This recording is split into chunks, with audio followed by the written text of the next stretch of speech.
So this video is to help you tackle the questions that are equations with indices in them. And there, for now, are two types of equations.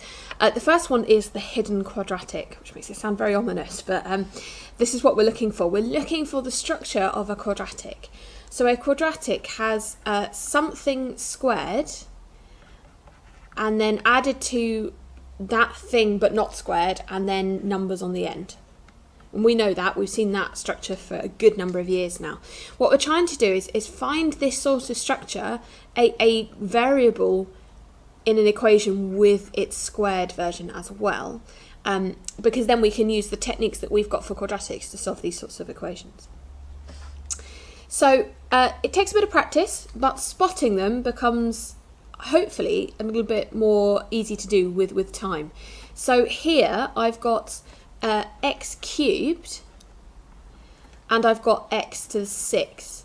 Now if I make x cubed y, then y squared is x cubed squared, which is x to the 6. So what I've got here is both y and y squared, and if y is x cubed. And this is how we're going to go about solving this. We're going to let the single term thing, so the x cubed, equal a new variable y. That gives us, as we've just discussed, y squared minus 28y plus 27 equals 0, and I've got a quadratic out. So I can solve that now. Y minus 27, y minus 1, giving me that y is equal to 27, or y is equal to 1. Now I know that y is x cubed, so that gives me x cubed is equal to 27, or x cubed is equal to 1, in which case x is 3 and x is 1. I've got the same principle going on in this second example. Again, I'm looking for a single variable in the same equation with its squared form. So if I look at x to the 3rd, and I set that equal to k this time, it actually really doesn't matter what you set it equal, then k squared is x to the 3rd squared, which is x to the 2/3. And so I have k squared, k, and numbers, which allows me to use the quadratic techniques, I guess, that you've got. This one, again, can factorise. They might not, though. You might have to use a quadratic formula, giving me that k is equal to 3 and k is equal to minus 1. Now in this situation, this is x to the 3rd is 3, so I need to cube both sides to get what x is. So x is equal to 27, and then x to the 3rd is equal to minus 1, and I need to cube both sides. Minus 1 cubed is minus 1. So I've got x is equal to 27 and x is equal to 1. The second type of equation I've called hidden linear equations, because we had the hidden quadratic, and I mean, if you Google it, you're not going to find anything. This is my term, but hopefully it makes sense to you. We need to kind of pull out some sort of linear equation from this. At the moment, we've got a problem because our base numbers are different. We've got an 8 to the power of something and a 4 to the power of something. And as it stands, I literally cannot do anything with it. That's at the moment. There are other techniques, but at the moment, there's nothing you can do.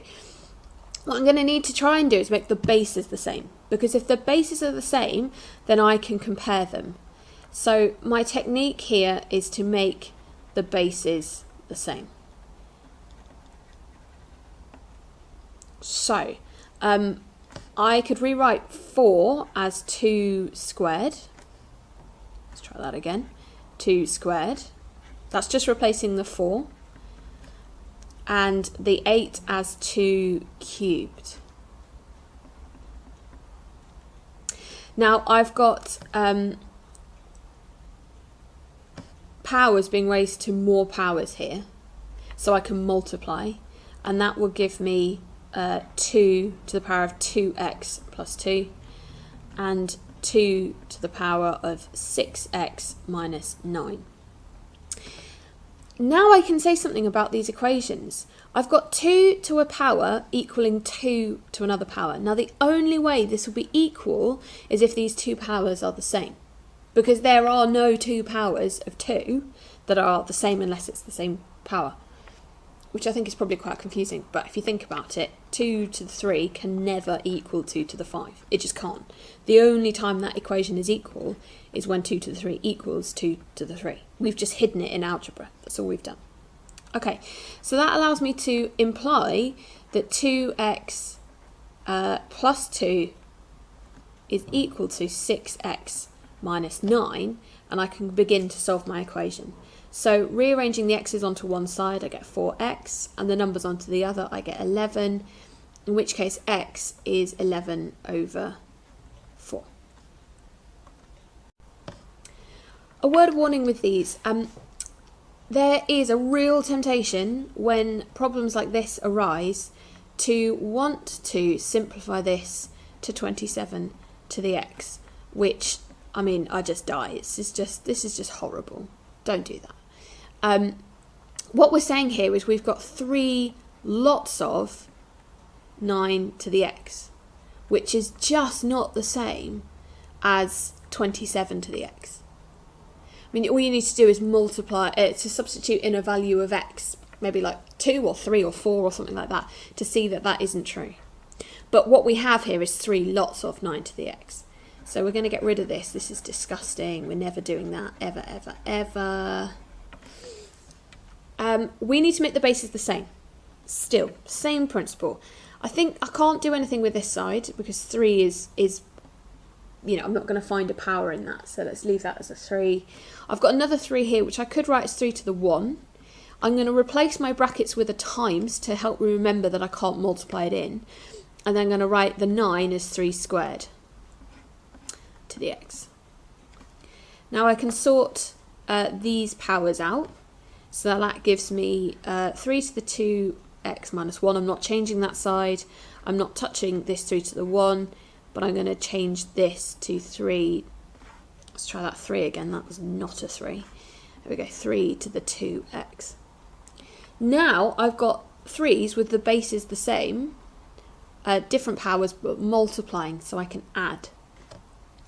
This gives me that 3 to the 2x minus 1 is equal to 3 to the 2x plus 1.